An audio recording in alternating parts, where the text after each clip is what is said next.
आइए आप सबके बीच में कुछ हिंदी गाने के कुछ लोकगीत की फरमाइश है। तो यहाँ पे कुछ लोग की फरमाइश था, निशा जी वो गाना जरूर गाइएगा, कुछ ऐसा कर कमाल की तेरा हो जाओ। तो आज पहली बार मैं इस चंपारण में आई हूँ, इस मोतिहारी में आई हूँ आप सभी का प्यार आशीर्वाद पाने के लिए। और इस गाने की फरमाइश है खास करके शिवेश जी आपके लिए भी, क्योंकि जब सभी कलाकारों को जब प्यार इस जनता का मिलता है ना, और जहाँ पे जाओ देखिए हमारे जनता लोग आ चुके हैं यहाँ पर। क्या बात है कि कुछ ऐसा कर कमाल कि तेरी हो जाऊं। वाह, फाइनली मानना पड़ेगा, आप लोग YouTube के माध्यम से इतना प्यार आशीर्वाद देते हैं। और काफी लोग हैं जो मेरे Facebook पेज से जुड़े हैं, निशा उपाध्याय के नाम से मेरा पेज है। तो बहुत अच्छा लगता है कि आप लोग इतना प्यार आशीर्वाद देते हैं। और आज सौभाग्य प्राप्त हुआ है हम लोगों को यहाँ पे आने का गुप्ता जी के माध्यम से। तो शिवेश जी कहना है, आप कहिए तब हम कहें। हाँ हाँ बिल्कुल, कहिए। पहले हम कह लेते फिर आप बताइए। पहले लड़की लेडीज फर्स्ट होती है, 50% आरक्षण मिला हुआ है, आप ही को बोलना पड़ेगा। सही बात बनो, सही बात। हाँ हाँ, रउआ लोग नहीं तो ज्यादा समझदार है कि कुछ ऐसा कर कमाल कि तेरी हो जाऊं। अब मैं किसी और की हूँ फिलहाल, तेरी हो जाऊं। मैं किसी और की हूँ, मैं कहूँ हाँ बिल्कुल, ऐसे मैं किसी की हूँ नहीं, लेकिन इतने जितने जनता जनार्दन है आप सबके लिए बोलना पड़ा। लेकिन एक बात, हंसना तो हर लड़की की अदा होती है, सब लोग जानते हैं। जी बिल्कुल। अभी आप हंस रही हैं, मेरे कलेजवा में धंस रही हैं, लेकिन ऐसा नहीं है। आप दिल में, हर किसी के दिल में एक लड़का का ख्याल रहता है ना, भगवान बनाकर भेजे हैं। तो इसलिए मैं कहता हूँ कि कुछ ऐसा कर कमा कि तेरा हो जाऊं। हो जाइए ना, हो जाइए ना। अभी मैं इन लोगों का फिलहाल कि तेरा हो जाऊं। जब आप इन लोगों का है तो फिर इधर ही रहिए, इधर आने का नहीं। लेकिन कहना है ना कि गोरिया चांद के जोड़िया नियन गोर बारू हो, कि गोरिया चांद के जोड़िया नियन गोर बारू हो, कि निशा चांद के जोड़िया अनियन गोर बारू हो। आ तो हर जोड़ के हूँ नहीं खे तू बेजोड़ बारू हो, तो हर जोड़ के हूँ नहीं खे तू बेजोड़ बारू हो। गोरिया चांद के जोड़िया नियन गोर बारू हो, गोरिया चांद के जोड़िया नियन गोर बारू हो।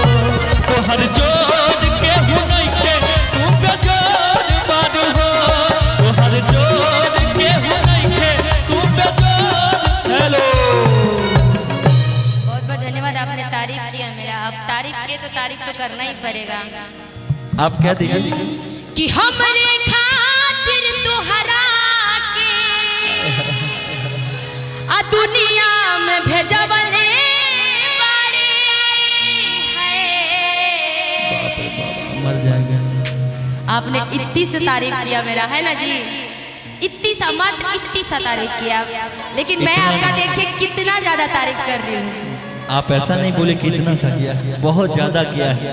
अच्छा इन्हीं से पूछ लीजिए। अच्छा इन्होंने मेरा थोड़ा सा तारीफ किया कि ज्यादा किया? बहुत कम किया ना। अच्छा आप लोग कर दीजिए तब। ये लोग तो मेरे हैं ही, आप लोग मेरे हैं ना, चिल्ला करके बताइए।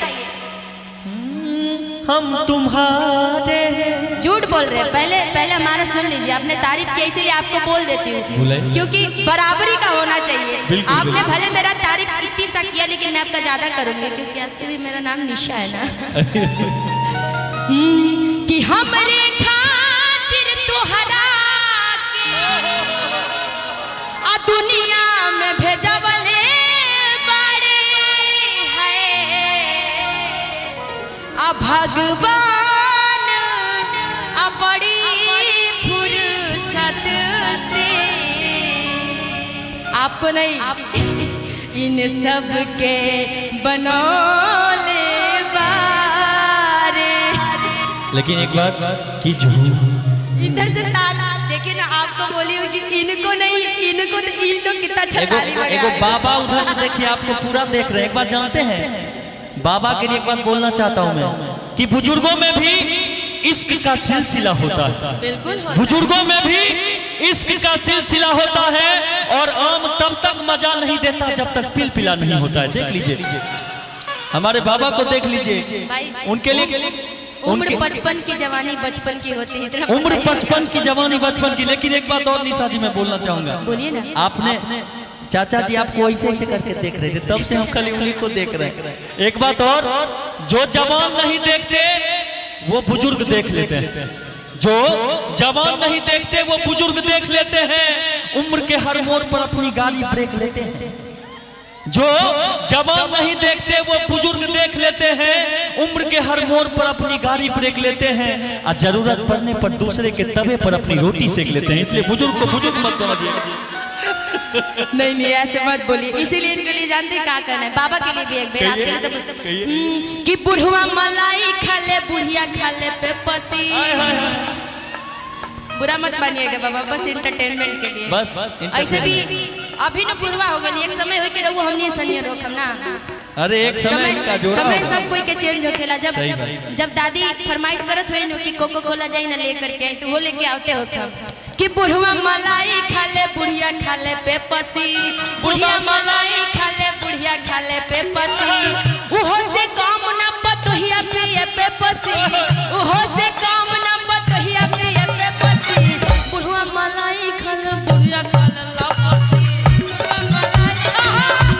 ताली बजा के इधर से ताली। मलाई खा ले बुढ़वा खा ले, बुढ़वा मलाई खा ले बुढ़िया खा ले ला पसी, बुढ़वा मलाई खा ले बुढ़िया खा ले ला पसी, बुढ़वा मलाई खा ले बुढ़िया खा ले ला पसी। उहो से काम ना पतोहिया पिए पे पसी, उहो से काम ना पतोहिया पिए। थोड़ा आवाज आना चाहिए।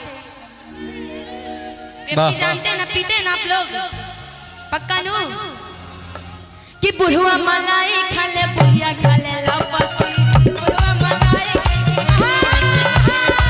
बुढ़वा मलाई खा ले बुढ़िया खा ले ला पसी, बुढ़वा मलाई खा ले बुढ़िया खा ले ला पसी। उहो से काम ना पतोहिया पिए पे पसी, उहो से काम ना पतोहिया पिए। पतोहिया में जानते हैं किसकी पतोहिया? लेकिन एक बात, आप ही की बीवी होगी। अभी एगो अभी सर का फरमाइश है कि यहाँ पर टाटा नेक्सॉन गाड़ी लगी है, उसको कृपया हटा दें, गाड़ी आने जाने में दिक्कत होती है। टाटा नेक्सॉन जिनकी भी गाड़ी। और सुनाइए, कृपया कर वो गाड़ी हटा दीजिए, वरना कलाकारों के नाम दान कर दीजिए। अब तो जानते हैं डर, जिनकी गाड़ी होगी उनके मन में डर इतना ज्यादा हो गया कि जल्दी जाएंगे। अब जल्दी जल्दी जाइए, जल्दी से गाड़ी हटा लीजिए भैया। वो पतोहिया आप ही की बीवी है, ठीक है?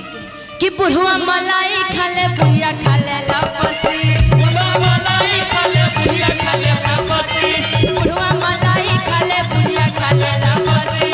उहो से काम ना पतोहिया पिए पे पसी, उहो से काम ना बुढ़िया खा ले पसी। अच्छा अच्छा, भैया के खातिर कुछ बोल दी। इनके लिए तो तारीफें बोलना पड़ेगा। तनिए को तारीफ कर अब इतना ज्यादा पैसे दे रहे हैं, इतना ज्यादा पैसे दे रहे हैं, बताइए दिलवाले। हजारों हजार का आशीर्वाद बिल्कुल, भैया बहुत के बहुत तरफ से। धन्यवाद। ऐसे ही आते रहिए। नहीं, भगवान करे आप ऐसा ही देते रहिए, आपको चौगुना मिलता रहे।